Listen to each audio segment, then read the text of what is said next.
Yep.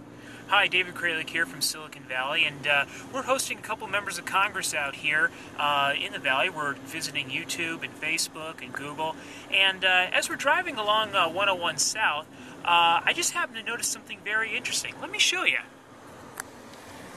We're here in the car with Congressman Bob Latta. Congressman, would you like to say hi? How are you this morning? Great. And you know, I just happened to notice something very interesting. Congressman, you're reading legislation, aren't you? Well, I tell you, it's important to read this bill, and even though it's massive, I think every member ought to wade their way through it.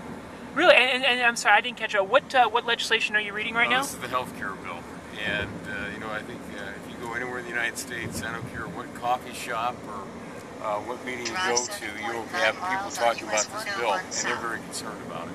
And so what is, you know, as you're reading it, I just think this is amazing. Like, I actually have met a congressman who's actually reading legislation. This is truly profound. I'm shocked, as I didn't think congressmen actually read bills. I think they just voted on it without, you know. Tell me, as you're reading it, what's the most concerning thing to you right now? You know, right off the bat with a lot of folks, though, first of all, you know, nobody's read this bill. It was dropped way too early. They thought people were going to vote on this before we left, and I think that's a concern. But also, I think that, you know, if people read through it, it's the cost and what's going to happen to coverage. And there are people that have coverage today might not have it tomorrow. And as you read through this, the overall cost of this bill, which has been scored by the Congressional Budget Office, is sky high. It's higher than what we already have in this country.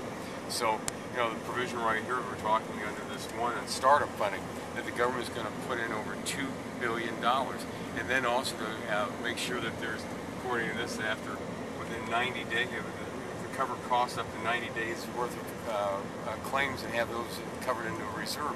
We don't have that money, and so there's a real concern is where we're going to come up with this money. So when you're looking at a piece of legislation that, you know, has gone from, they said, $635 billion to $800 billion to $1.2 billion, or trillion, pardon me, $1.2 trillion. And anywhere maybe up to about 1.4, 1.5 trillion, and then in the out years maybe costing $2 trillion. You know, people better be really concerned. Well, thank you, Congressman. You know, as they say, a trillion here, a trillion there, pretty soon it starts to add up to real money. Unfortunately, Ev Dirkson's numbers have gone sky high. Thank you, Congressman. Thank you very much.